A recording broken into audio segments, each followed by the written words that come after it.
Le Seigneur Jésus a vu la joie qui était devant lui et a couru tout droit vers elle. Lequel, à cause de la joie qui était devant lui, a enduré la croix, ayant méprisé la honte, et est assis à la droite du trône de Dieu. Hébreux 12, 2b. Quelle est donc cette joie? N'a-t-il pas dit lui-même, c'est bien, bon et fidèle serviteur, entre dans la joie de ton maître? Matthieu 25, 21. Cela se rapporte à la joie pendant le millénium. Il est vrai que le Seigneur obéissait à Dieu, son Père, parce que cela était inhérent à sa nature. Mais dans la Bible, nous trouvons un autre facteur, c'est que la récompense et la promesse divine, en particulier celle du royaume, avaient dans une certaine mesure une influence dans la vie de Jésus. À cause de la joie qui était placée devant lui, notre Seigneur Jésus, dans sa course terrestre, allait de l'avant en partant de la honte et la croix.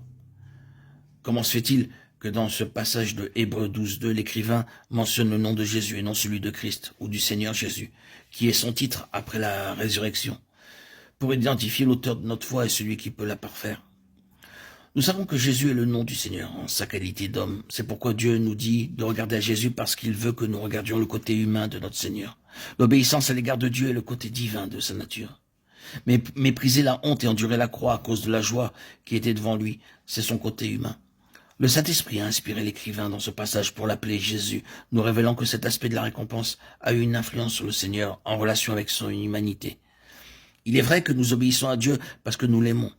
Mais il y a à cela un autre aspect lorsque nous réalisons que Dieu, pour nous encourager à lui demeurer fidèle, emploie la récompense. C'est pourquoi cela ne peut pas être faux pour nous, ses enfants, de le servir aussi fidèlement pour une récompense future. Pourquoi donc Paul a déclaré, oubliant les choses qui sont derrière, et tendant avec effort vers celles qui sont devant, je cours droit au but?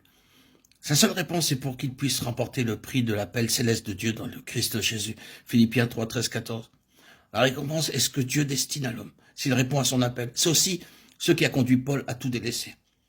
Dieu sera aussi satisfait si, à cause de la récompense, nous le servons fidèlement. Notre Seigneur a tout méprisé, supporté à cause de la joie du royaume. Qu'en est-il de nous? Avons-nous renoncé à tout pour la gloire du royaume à venir? Avons-nous renoncé à quelque chose à cause de la récompense divine? Si cette joie a pu inciter et stimuler notre Seigneur, pourquoi n'en serait-il pas de même pour nous? D'innombrables chrétiens, et cela, à chaque époque, ont renoncé à tout pour suivre le Seigneur, en vue de la gloire du royaume. Qu'en sera-t-il de vous et de moi?